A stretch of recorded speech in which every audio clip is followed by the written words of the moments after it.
नमस्कार दोस्तों, स्वागत है आपकी अपनी प्रोग्रेसिव एजुकेशन चैनल पर। मैं पूनम यादव आज आपके लिए लेकर के आई हूँ रीजनिंग के मिक्स क्वेश्चन की पार्ट 35 वीडियो। इसके पहले ही दोस्तों मैंने कई सारी वीडियो अपलोड कर दी है।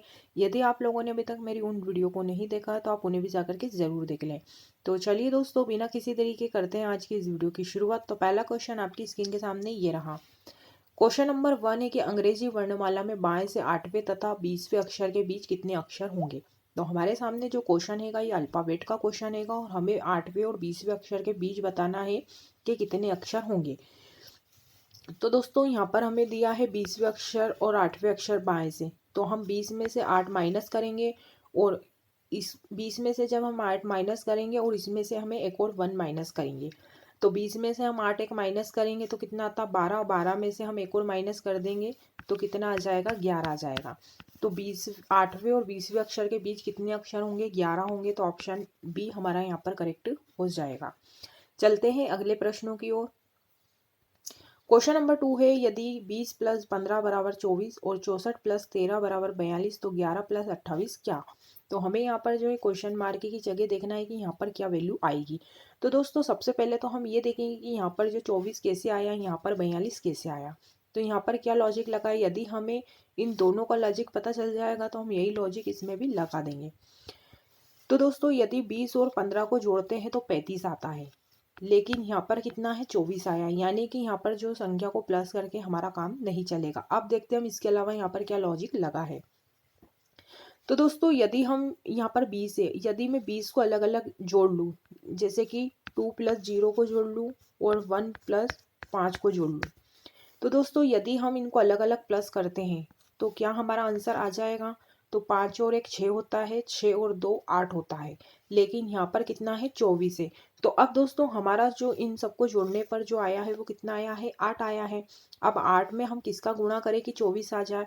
तो यदि इन सबको मैं जोड़ दूँ और 3 से गुणा कर दूँ तो मेरा आंसर आ जाएगा। तो दोस्तों यहाँ पर हम सबको जोड़ेंगे तो 8 आया है और 8 में यदि 3 का गुणा कर दे तो कितना आता है, 24 आता है, जो कि यहाँ पर भी क्या है, आया हुआ।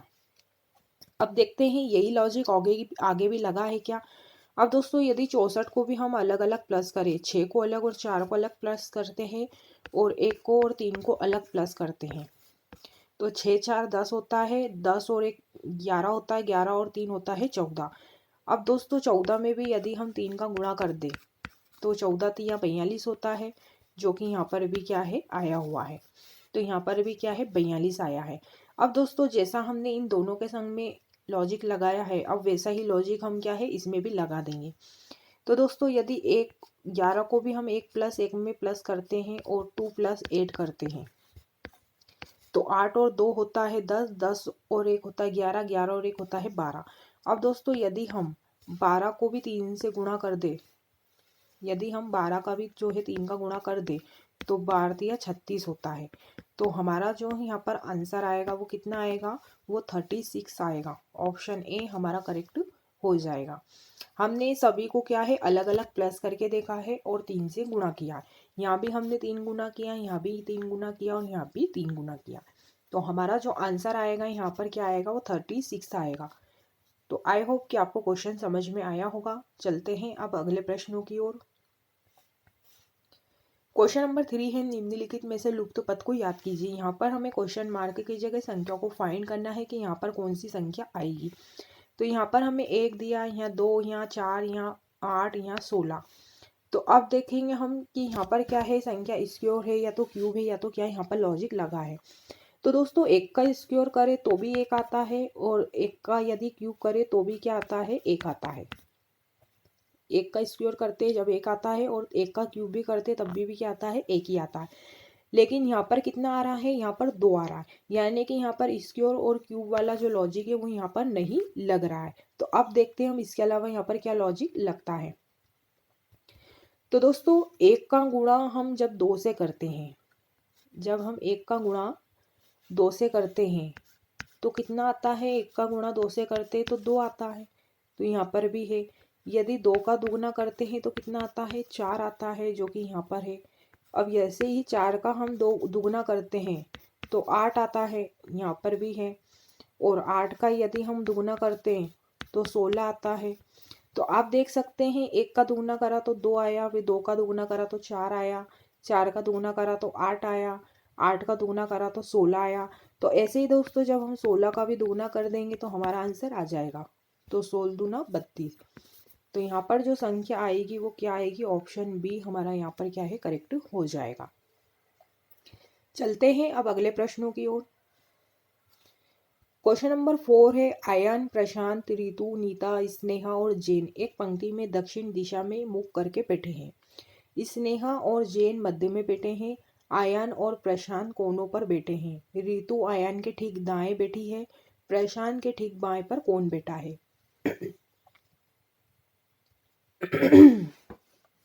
है प्रशांत के ठीक बाएं पर कौन बैठा है? तो दोस्तों सीटिंग अरेंजमेंट का क्वेश्चन हैगा और हमें क्या है, अभी यहाँ पर हम पहले तो 2 सिचुएशन में ये क्वेश्चन को सॉल्व करेंगे।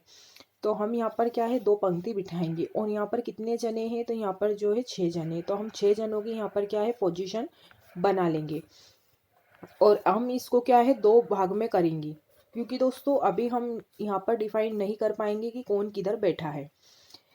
तो दोस्तों बीच इन्होंने बोला है कि स्नेहा और जैन जो है मध्य में बैठे हैं। अब हो सकता है कि जैन यहाँ पर हो, स्नेता यहाँ पर हो, तो हम दोनों ही पोजीशन में इनको क्या है अलग अलग इंटरचेंज करके बनाएंगे। जो भी हमारी पंक्ति सही बनेगी हम उसको ही क्या है आगे फॉलो करेंगे। अब दोस्तों बीच में जैन और स्नेहा, हो सकता है जैन यहाँ पर हो, स्नेहा यहाँ पर हो, और इसमें स्नेहा यहाँ पर हो और जैन यहाँ पर हो। राइट। अब दोस्तों आगे बोला है कि आयन और प्रशांत कोनों पर बैठे हैं। अब हमें नहीं पता है कि वो कौन कौन से कोने पर बैठे हैं। हो सकता है आयन यहाँ पर बैठा हो, आयन यहाँ पर बैठा हो और प्रशांत यहाँ पर बैठा हो। इसमें प्रशांत इधर बैठा हो और आयन जो है इधर बैठा हो। तो हम दोनों ही कंडीशन लेकर के यहाँ पर चलेंगे। आगे बोला है कि रितु आयन के ठीक दाएं बैठी है। रितु जो है आयन के ठीक दाएं बैठी है। तो रितु जो है आयन के ठीक दाएं बैठी है। तो दोस्तों इधर से यदि हम देखेंगे तो ये इसका बायां होगा और इधर से हम देखेंगे तो इसका इधर से दायां होगा। यानी कि आयन के रितु आयन के ठीक दाएं बैठी है, यानी कि रितु जो है यहाँ पर बैठी है। मतलब कि ये वाली जो सेकंड वाली हमारी पंक्ति है ये हमारी यहाँ पर क्या है गलत साबित हो गई है। अब हमें जो है इस वाली ही पंक्ति को क्या है फॉलो करना है। अब दोस्तों यहाँ पर जो है सभी लोग बैठ गए हैं, आयन, प्रशांत और जैन, स्नेहा भी बैठ गई है। अब यहाँ पर कौन बचा है, नीतू बची है। तो हम यहाँ पर नीतू को बिठा देंगे। अब दोस्तों क्वेश्चन में हमसे बोला है कि प्रशांत के ठीक बाएं पर कौन बैठा है। तो प्रशांत के ठीक बाएं पर कौन बैठा है, तो ये रहा प्रशांत। और प्रशांत के ठीक बाएं पर कौन बैठा है, तो नीतू बैठी है। तो यहाँ पर जो हमारा आंसर होगा ऑप्शन सी करेक्ट हो जाएगा। तो आई होप कि आपको क्वेश्चन समझ में आया होगा। हमने 2 यहाँ पर पंक्तियाँ बनाई, दोनों की ही पोजीशन हमने अलग अलग देखी। जिससे भी हमारी पोजीशन सही बैठी हमने उसको ही क्या है यहाँ पर फॉलो किया है। ये वाली पंक्ति क्या है हमारी गलत हो गई। तो हमारी जो पंक्ति बैठी है वो कौन सी है, वो ये वाली सही है। तो हमसे जिसका पूछा था हमने उसका आंसर बता दिया है कि प्रशांत के ठीक बाएं कौन बैठी है, तो नीता बैठी है। तो ऑप्शन सी करेक्ट हो जाएगा। चलते हैं अब अगले प्रश्नों की ओर। क्वेश्चन नंबर 5 है, निम्नलिखित श्रृंखला को पूर्ण करो। तो यहाँ पर हमें जो है क्वेश्चन मार्क की जगह संख्या को फाइंड करना है कि यहाँ पर कौन सी संख्या आएगी। तो दोस्तों नंबर सीरीज का क्वेश्चन हैगा। जब भी दोस्तों नंबर सीरीज यदि हमें ज़्यादा बढ़ती हुई सीरीज दिखती है तो वहाँ पर या तो स्क्वायर या तो संख्या क्यूब या तो मल्टीप्लाई में चल रही होगी। और यदि हमें सीरीज ज़्यादा बढ़ती हुई नज़र नहीं आती है तो वहाँ पर संख्या या तो डिवाइड में चल रही होगी या तो माइनस में चल रही होगी। तो अभी जो हमारे सामने सीरीज है ये बहुत ही हमें ज़्यादा बढ़ती हुई नज़र नहीं आ रही। तो यहाँ पर हम डिफरेंस मेथड लगा करके यहाँ पर आंसर निकाल लेंगे। तो दोस्तों यहाँ पर हमें संख्या दी है 43, 42, 39, 34, 27। अब यहाँ पर जो है संख्या 43 से 42 हो गई, 43 से 42 हो गई। तो यहाँ पर कितने का अंतर आया है, तो यहाँ पर जो है -1 हुआ है। ऐसे ही दोस्तों 42 से 39 हो गई संख्या। तो यहाँ पर कितनी संख्या कम हुई है, तो यहाँ पर कितने का अंतर आया है, तो यहाँ पर 3 का अंतर आया है। ऐसे ही दोस्तों 39 से संख्या 34 हो गई। तो यहाँ पर कितने का अंतर आया है, -5 हुआ है। ऐसे यहाँ पर 34 से संख्या 27 हो गई। तो यहाँ पर कितना कम हुआ है, तो यहाँ पर जो अंतर आया -7 का आया। तो दोस्तों अब 27 में से हम कितना माइनस करें कि हमारा आंसर आ जाए। आप देख सकते हैं यहाँ पर 1 माइनस हुआ, फिर 3 माइनस हुआ है, फिर 5 माइनस हुआ है, फिर 7 माइनस हुआ है। तो दोस्तों जो संख्या है माइनस हुई है, वो कौन सी संख्या माइनस हुई है? वो विषम संख्या माइनस हुई है। यहाँ पर जो संख्या माइनस में चल रही है वो कौन सी चल रही है? विषम संख्या चल रही है, यानी कि ओड नंबर यहाँ पर चल रही है। तो दोस्तों 1 3 5 7, तो अगली जो संख्या होगी वो कितनी होगी? वो माइनस की 9 होगी।